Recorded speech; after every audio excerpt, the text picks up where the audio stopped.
Hello, children! This week, we're learning about the letter T. Can you think of words that start with the letter T? Good! You're right! Train. Tiger. There are lots of words that start with the letter T.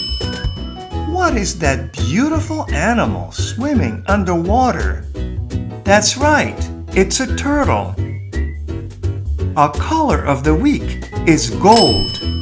What kind of things can you think of that are the color gold? The sun has a golden color.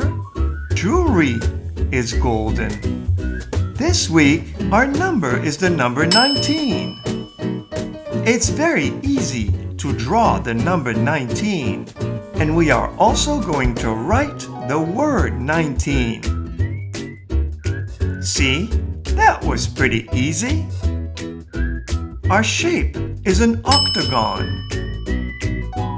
It's called an octagon because it has 8 sides and 8 angles. Let's count them together.